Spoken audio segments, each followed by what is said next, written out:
Hey guys, my name is X Factor. I hope you're having a great day. Apologies for not having any Battlefield 1 or commentary style videos on the channel in the last week and a half or so. There's a ton of topics that I want to cover and go over, not only in Battlefield 1, but Battlegrounds. But I've been extremely sick with upper respiratory and asthma, aka the Wombo Combo, which makes it extremely difficult to talk for extended periods of time because I run out of breath or I have to hack up a lung every couple of seconds, which is not good for the fluidity of such conversations because I don't script things. Everything's off the cuff. I might have a couple bullet points and away we go. And here's the good news. I feel bad and I'm going to reward you guys. I actually have a ton of premium codes for Battlefield 1. Doesn't matter if it's PlayStation 4 EU, NA, Xbox Global, or PC Global. I've got premium for days. So if you're interested, there's a few things you have to do. You have to like the video, leave a comment down below, and most importantly, indicate what platform you're on. I'll then reach out to 10 to 20 random people from the comments, indicating who won in that comment thread, trying to get a hold of that person to dole out the codes. And we'll do that within 2 weeks of this video launching. So hopefully that makes up for my absence of Battlefield 1 and some commentaries. The good news is this: we will be playing more Battlefield 1 as time goes on, as DICE is on the ball right now in the community test environment.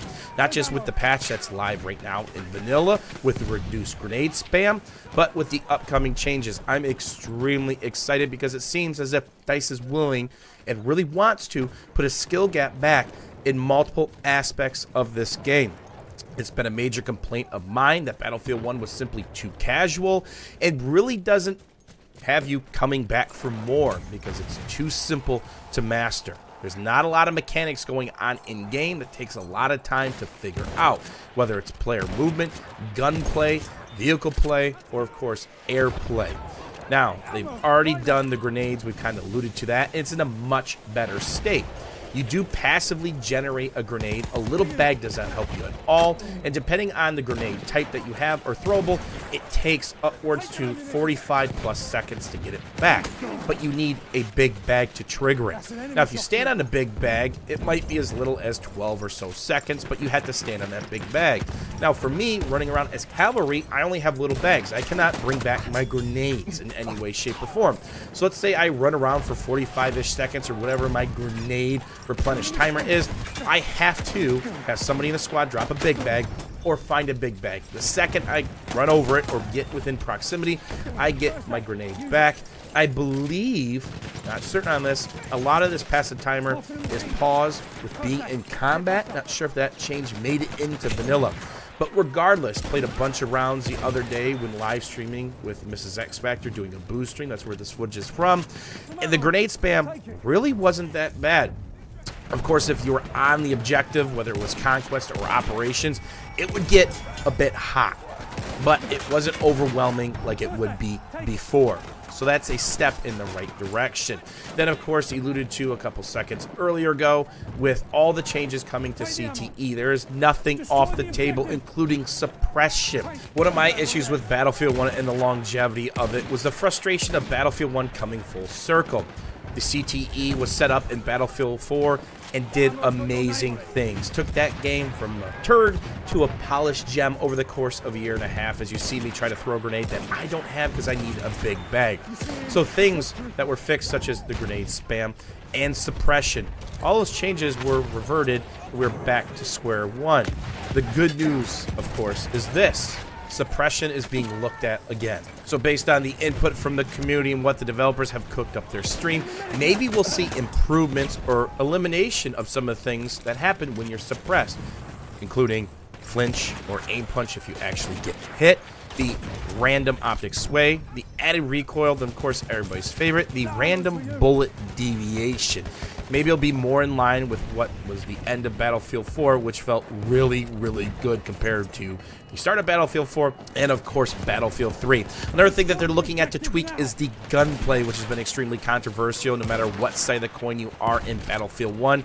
Is it too casual? Is it just right? That's being looked at as well. Then, of course, player movement.